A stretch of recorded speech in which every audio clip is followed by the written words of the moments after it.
En nou, van die eerste af, koop jy nou jou treinkaartjie, as jy nou gesien het, o jessie, ek wil leer van PTSD.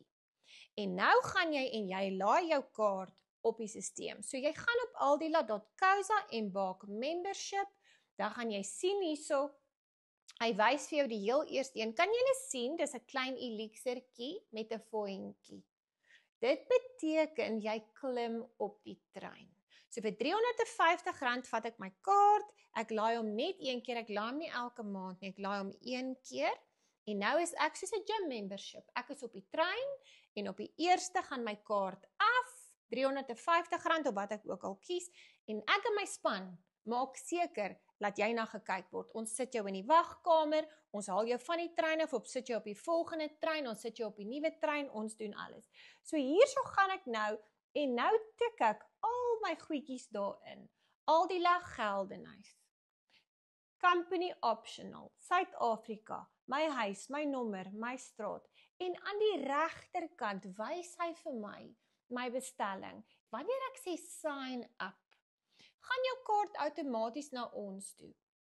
Ons platform is ongelooflik veilig. Julle, ek is 'n beneekte mens. Die wat naby is, ken my.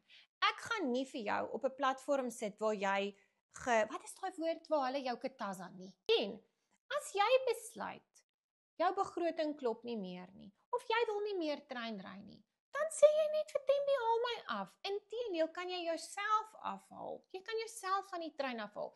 Hier is die kansellasie fooie nie, hier is die sign up fooie nie. Ek gaan jou nie dwing nie, jy hoef nie vir my te verduidelik hoekom jy nie meer wil trein ry nie. Ek glo dat die wat op die trein moet wees, sal op die trein wees, en die wat nie op die trein moet wees, die gaan nie op die trein wees nie. So ek kan nie heeltyd almal se emosies reguleer nie, en jy hoef glad nie sleg te voel om vir my te sê, ek gaan nou nie meer trein ry nie, en dalk sien jy, o, hierdie maand wil ons nou weer embark, en as jy dan weer op die trein wil klim, kan jy. Onthou net, dis baie goedkoper om te embark met jou kaart, dis baie goedkoper om jou kaart een keer te laai, en nou is daar embarkies wat sê, ons wil nie ons kaart laai nie, ons wil manually laai. Julle kan. Ons het vir jou opsies, maar die beste is om jou kaart te laai. En soos ons sê, jou kaart is veilig op ons platform, maar julle gaan ons baie help deur julle kaarte te laai, en jy gaan jouself help deur 'n member te word en al die treine te ry.